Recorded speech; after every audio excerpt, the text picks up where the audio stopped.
अशोका है, अशोका, अशोका है, अशोका। विवाह तो करवा देंगे आप, परंतु मेरी अनुमति, मेरी इच्छा के बिना आपका पुत्र अशोक इस विवाह के लिए तैयार नहीं होगा। आपको किसने कहा कि यह विवाह आपकी इच्छा, आपके सम्मति के बिना होगा? क्योंकि कुछ तो होगा जो आपको इस विवाह की अनुमति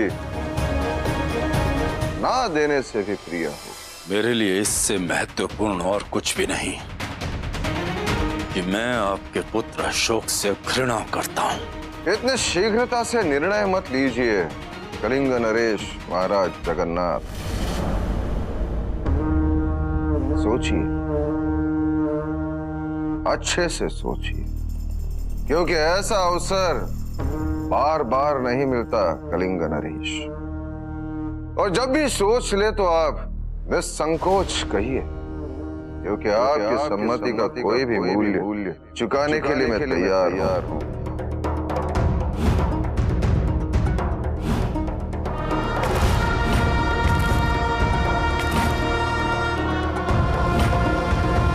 मैं विवाह की तिथि सुनिश्चित करवा रहा हूं।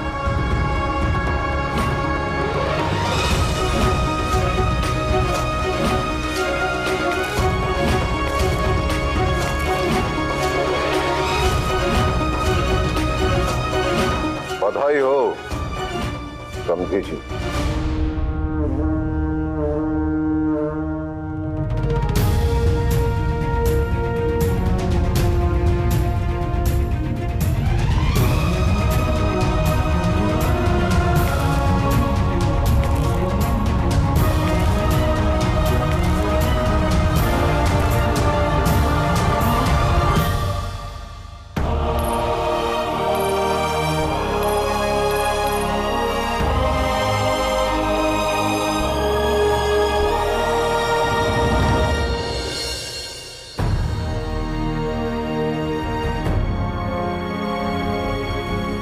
ईश्वर ने मेरी प्रार्थना स्वीकार कर ली।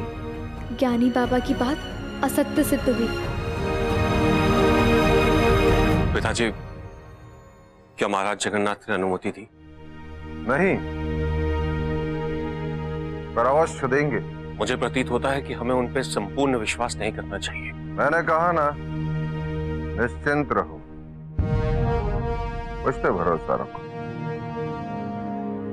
मैं देवी से भेंट करके आती हूँ। उसे शुभ मुहूर्त पता है, वो किसी साधु से मिलने गई थी।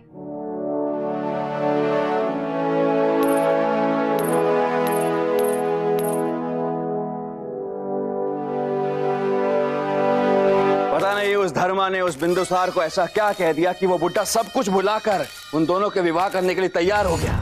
वो बिंदुसार को कठपुतली की भांति अपनी उंगलियों पर नृत्य करवाना अच्छे से जानती है। वो जानती है कि सम्राट कान के कच्चे, पता नहीं कौन सी खुट्टी पिलाती है। यदि यही दशा रही तो वो दिन दूर नहीं जब वो धर्मा कैकई के भांति हमारे लिए वनवास और अशोक के लिए मगध का राज सिंहासन मांग लेगी और हम कुछ नहीं कर पाएंगे। कुछ करो, उस दांव पे लड़ाओ मां, अन्यथा मैं ये सोचने पर विवश हो जाऊंगा कि आयु के साथ साथ आपकी बुद्धि भी अब मंद हो चुकी है। शिष्टाचार भूल गए हो सुखी?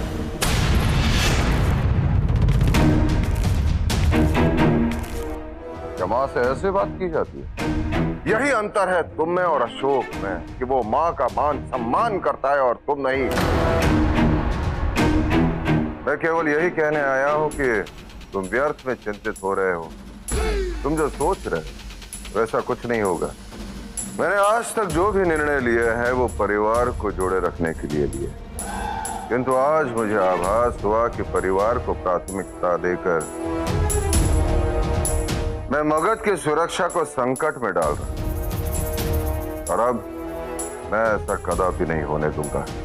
यदि पिताजी ऐसा है तो आपने राजा जगन्नाथ को क्षमा क्यों कर दिया और कौरवकी का विवाह अशोक के साथ करने के लिए आप क्यों तैयार हो गए? क्योंकि अब मैं वही करने जा रहा हूं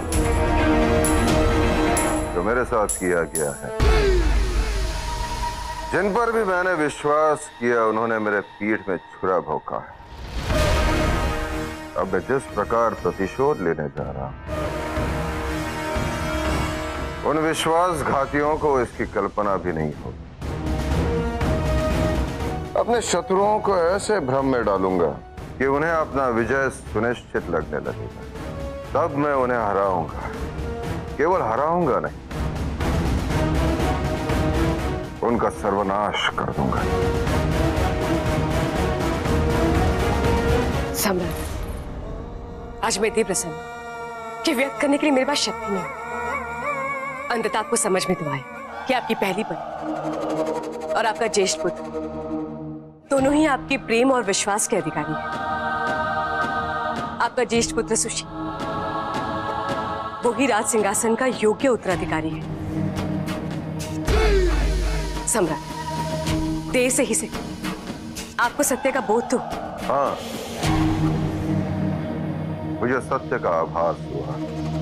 मैंने सुनिश्चित कर दिया है कि दुष्ट मां और उसके पुत्र के मन में कोई भी षड्यंत्र ना उठे। तुम दोनों विवाह होने तक कोई भी अनुचित कार्य नहीं करो। विवाह बहुत ही शांतिपूर्ण ढंग से संपन्न होना चाहिए। अवश्य पिताजी, आप हमारी ओर से बिल्कुल निश्चिंत हो जाइए।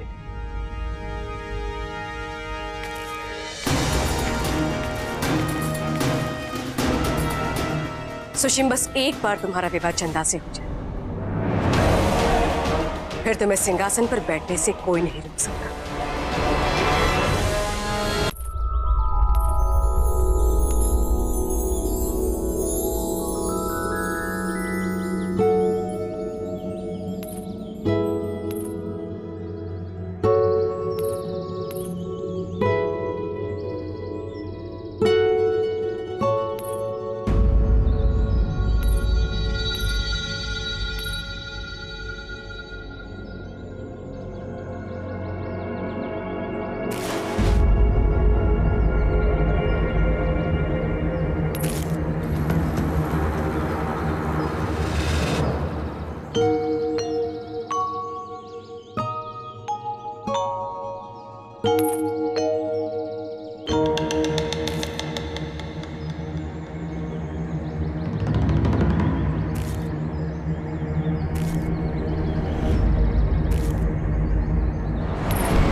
आपको चोट लगती है तो मुझे बिल्कुल भी अच्छा नहीं लगता। आप अपना ध्यान रखा करिए। आपकी अच्छाई लोगों को क्यों नहीं दिखती? अर्थात वो कौरवकी बता रही थी कि आप अच्छे इंसान नहीं हैं। मैं सुशील को अपने बचपन से जानती हूँ। उसे कोई नहीं बदल सकता। ना आपकी पूजा, ना आपका व्यवहार। उससे प्रेम करके अपना जीवन क्यों नष्ट कर रही हैं आप? तो मेरा अनुमान सही था। कौरवकी ने इसके मन में मेरे प्रति विष घोलने का प्रयास किया है।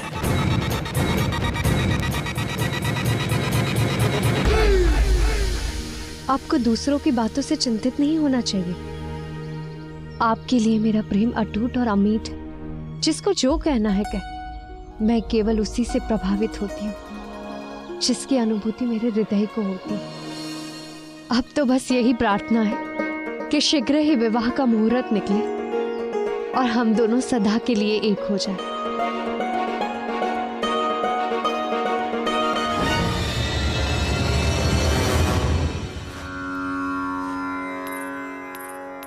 सबसे अधिक तो तुम्हें ही चिंता थी कि उन दोनों का विवाह निर्विघ्न संपन्न हो। तुमसे ऐसी असावधानी की अपेक्षा नहीं थी देवी। कहाँ रख कर भूल गए? काकी यहीं कहीं रखा था। नहीं मिल रहा है तो जाने दो, लेकिन साधु बाबा ने मुहूर्त और तिथि तो बताई होगी। विश्वास है वो तो भूली नहीं होगी तू।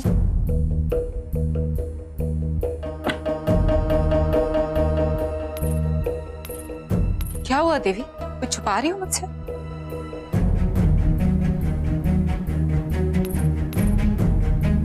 सत्य कहो। काकी मैं गई तो थी मुहूर्त और तिथि जानने के लिए, पर पापा ने एक बहुत अशुभ बात बता दी। क्योंकि उनकी नियति में मिलन नहीं विरह लिखा है, और कोई उनका अपना ही उन दो प्रेम करने वालों को विलग करने की भूमिका निभाएगा। नहीं, ऐसा नहीं हो सकता। विश्वास मत कीजिए काकी, सत्य ये नहीं हो सकता। नियति से भी ऊपर ईश्वर होता है, और उन्होंने मेरी प्रार्थना सुन ली। अपनों की इतनी बाधाएं उत्पन्न करने के पश्चात भी, इतनी घटना घटित होने के पश्चात भी सम्राट इस विवाह के लिए मान गए। जो भी संकट था अब दूर हो चुका है। सत्य कहा, कोई संकट नहीं आएगा अभी, कोई नहीं। मेरा ईश्वर मेरे अशोक की सबसे बड़ी प्रसन्नता इस तरह से नहीं छीन सकता। मैं राधा गुप्त जी से बात करूं और शीघ्र ही मुहूर्त निकालने ही तो कहूंगी। अब तो काकी भी मेरे साथ है, मैं अकेली नहीं हूं। अब तो मैं नियति को भी परिवर्तित कर दूंगी।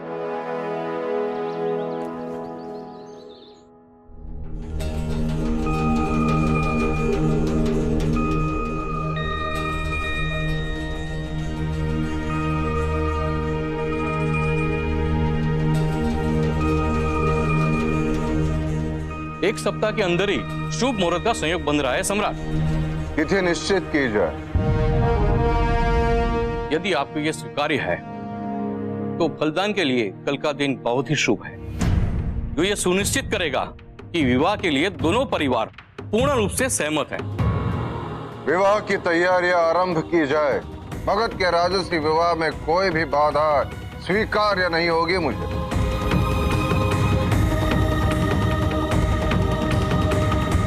अशोक के जीवन में कुछ अच्छा हो, ये मुझे क्या, विधाता को भी स्वीकार्य नहीं है।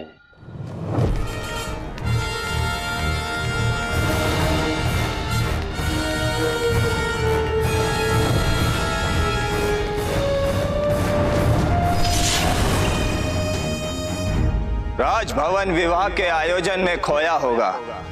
बिल्कुल सही समय है पाटलिपुत्र के गलियारों को रक्त से रंगने का, उसे अपने अधीन करने का।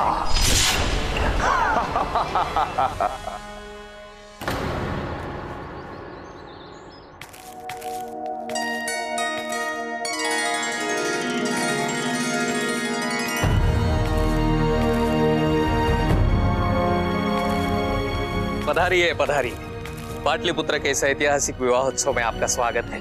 आइए आइए।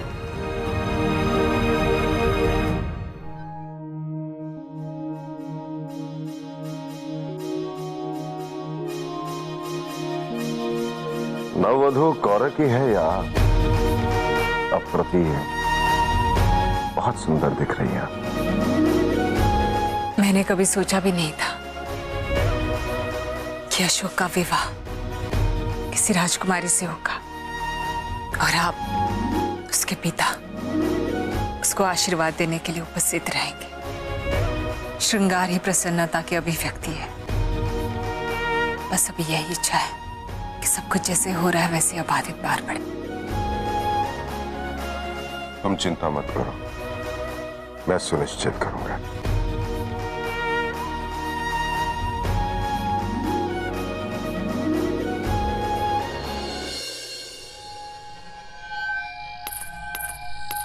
एक तो उस कौरवकी के पिता के कारण राजकोष हमारे हाथों से निकल गया, और वो कौरवकी चंदा से यह कह रही है कि मैं उसके योग्य नहीं हूं।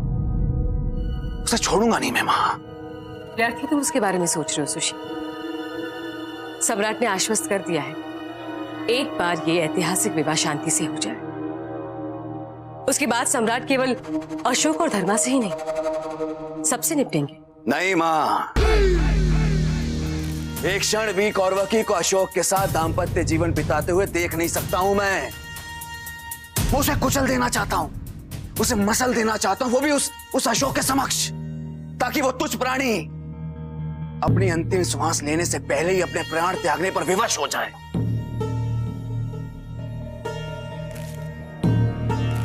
यदि इतने महत्वपूर्ण दिन को मेरा पुत्र ऐसी अभिलाषा रखता है तो मैं उससे अवश्य पूर्ण करूंगी। अब तुम्हें चिंतित होने की आवश्यकता नहीं है। अब तुम केवल अपने विवाह पर ध्यान केंद्रित करो।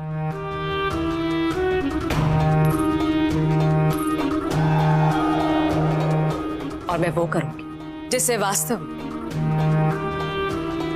ये विवाह इतिहास के पृष्ठों में ऐतिहासिक हो जाए।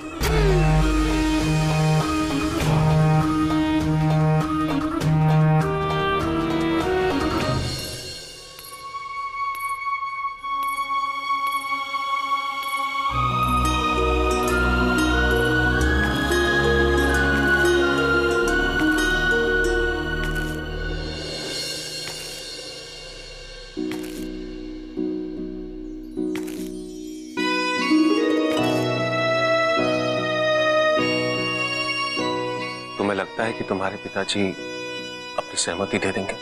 तुम ऐसा क्यों सोच रहे हो? ईश्वर पर विश्वास रख। उस पालनहार ने हमारे प्रेम को इस पड़ाव तक पहुंचाया, आगे भी वही हमारी सुध लेंगे। हमें अपने प्रेम पर विश्वास रखना होगा।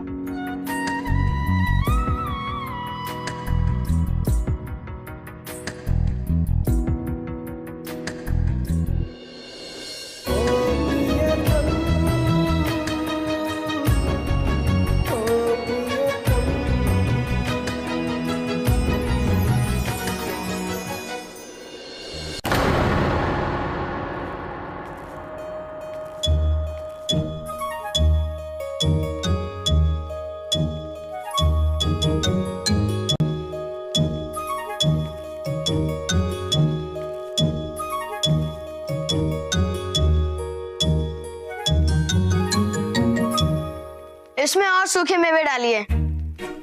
खीर बनी कि नहीं? अशोक भैया को बहुत प्रिय है।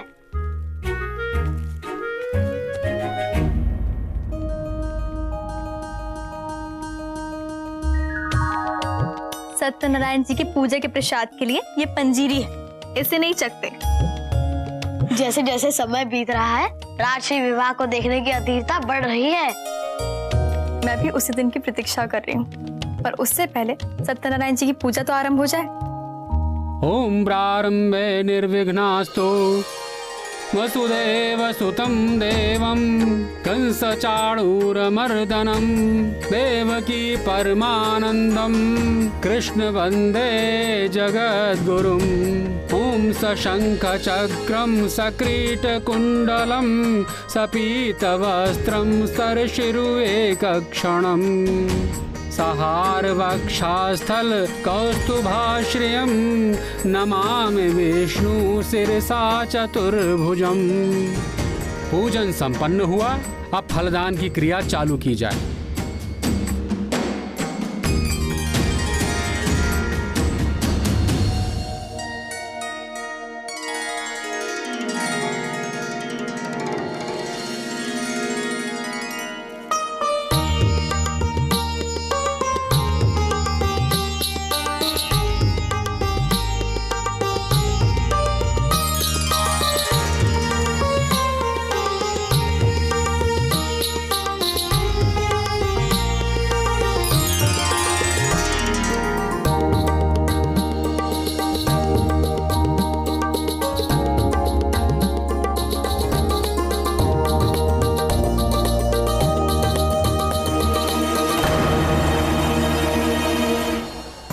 अब राजकुमार अशोक राजकुमारी कौरवकी के फलदान की विधि प्रारंभ करें।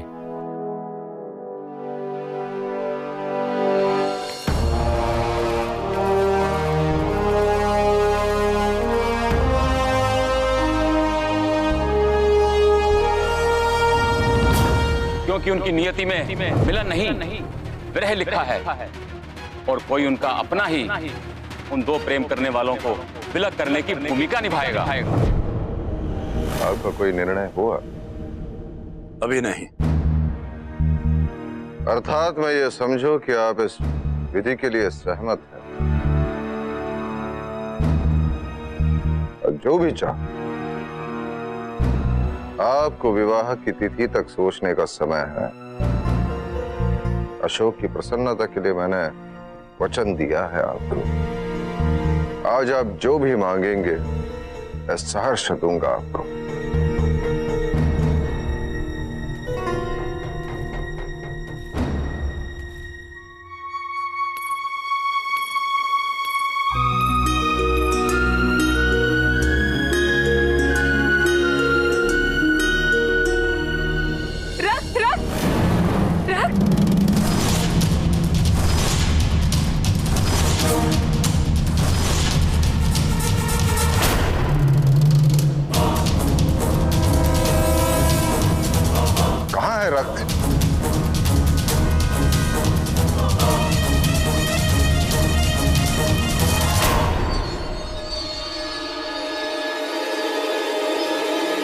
शुभ अवसर पर रक्त शब्द का प्रयोग होना अशुभ होने का संकेत है।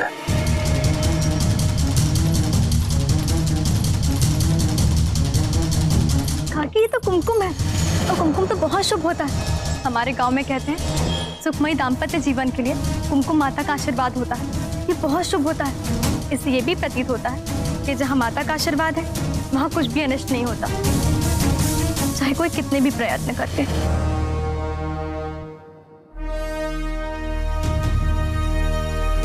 हे ईश्वर, अब किसी भी प्रकार की कोई बाधा उत्पन्न ना हो।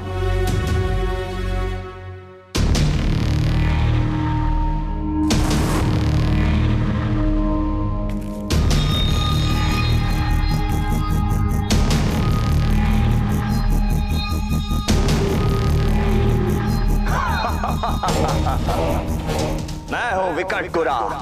ये मौर्यों के पतन का आरंभ है। शीघ्र ही पाटलिपुत्र, फिर मगध और उसके पश्चात संपूर्ण भारत मेरे पैरों तले होगा।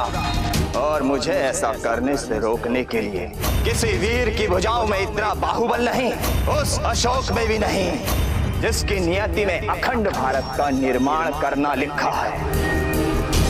मैं उस अशोक को अपने हाथों से मारकर उसके साथ उसकी नियति को भी धूल में मिला दूंगा।